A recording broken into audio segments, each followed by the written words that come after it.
I'm Mike Wallace. This is Biography. Our story, John Barrymore. He was an astonishing man, a matinee idol, an unsurpassed Shakespearean actor, a great Hollywood star, one of the most electric personalities of his time. Yet he was haunted by unhappiness, tormented by personal demons. The trouble with John Barrymore, said a friend, is that he always wanted, desperately and hopelessly, to become someone else. The happiest moments of John Barrymore's life were spent before a camera or on a stage. The only time I'm at ease, he once admitted, is when I can bury this damned profile of mine beneath false whiskers and a putty nose. I need a barrier, something to hide behind. It was natural that John Barrymore should feel at home in a theater. For more than a century, his family had lived on and for the stage.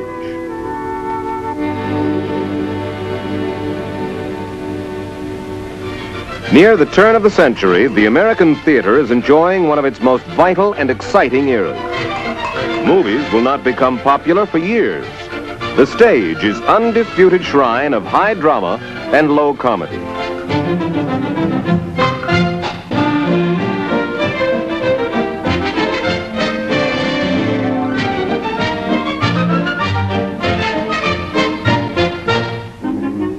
A leading actor of the day is Maurice Barrymore, once a champion boxer, now a dashing stage lover.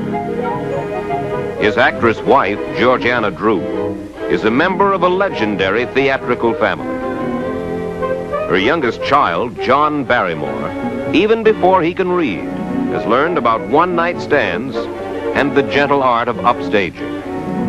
But John, his brother Lionel, and sister Ethel see no excitement in becoming actors. Ethel wants to be a concert pianist. The two boys dream of becoming painters. Barrymore is a lonely child. His mother dies when he is 10, and his father pays little attention to him. He retreats into his private world of daydreams. At 15, Barrymore is lured into a love affair by an older woman.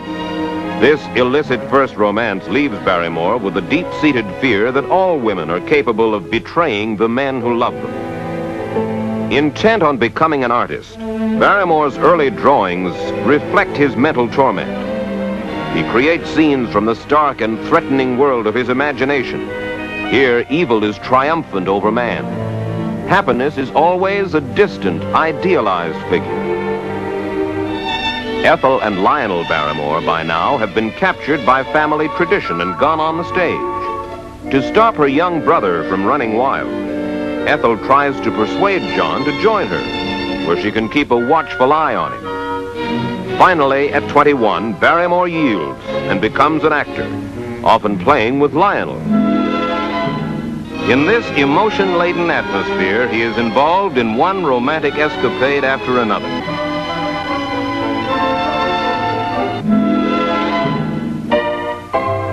Lionel Barrymore has opened a new field for John, acting in silent films.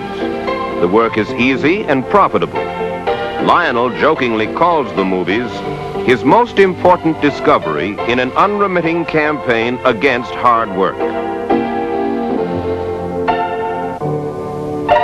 John Barrymore, too, is delighted with silent movies. He is freed from the drudgery of learning lines. Playing Raffles, the gentleman jewel thief, he enters wholeheartedly into the rough-and-tumble action loved by film audiences.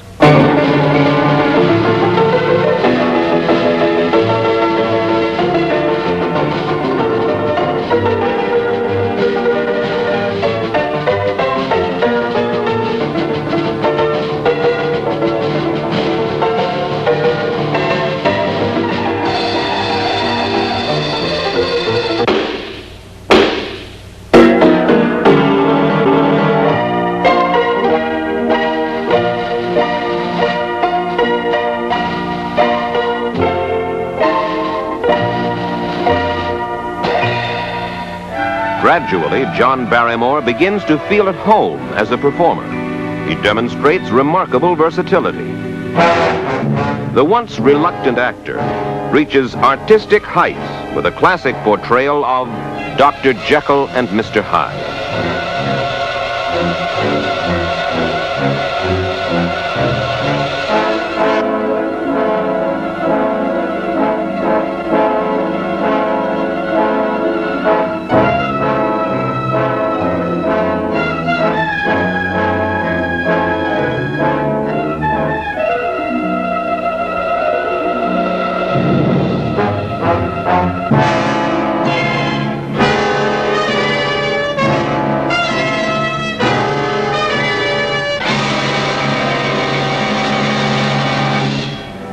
Barrymore himself, however, at the age of 42, is still confused, impulsive, often a victim of his own unpredictable emotions. His friends vainly try to discourage him when he falls passionately in love with Michael Strange. Their marriage will end in divorce after an epic series of quarrels and reconciliations. Barrymore returns to the theater. He becomes a perfectionist on stage. He even appears in Shakespearean works, playing the most demanding roles. In Richard III, he rocks audiences with a theatrical tour de force. Barrymore reaches the peak of his theatrical career playing Hamlet. The tormented Danish prince, with his deep inner conflicts, is to Barrymore a strangely kindred spirit. His performance is hailed as a masterpiece. Be or not to be? That is the question. Whether 'tis nobler in the mind to suffer the slings and arrows of outrageous fortune, or to take arms against a sea of trouble, and by opposing end them. To die, to sleep, a chance to dream. Aye, there's the rub. For in that sleep of death, what dreams may come when we have shuffled off this mortal coil must give us pause.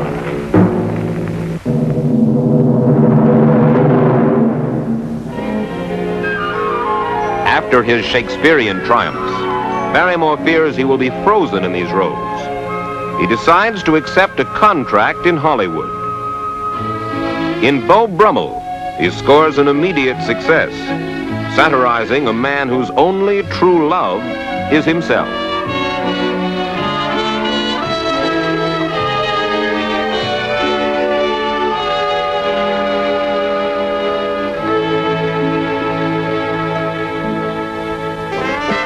The movie colony in Hollywood sets a blistering pace for the Roaring Twenties, and Barrymore goes overboard in this atmosphere of careless indulgence.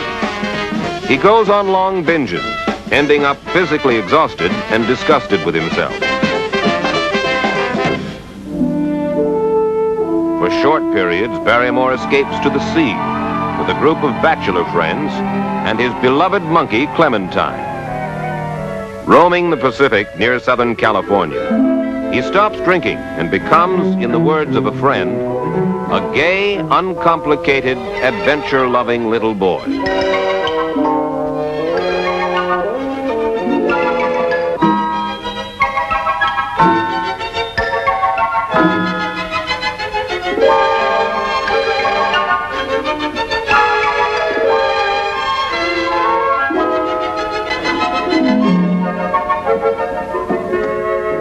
At sea, Barrymore writes in his diary of his inner hopes and fears.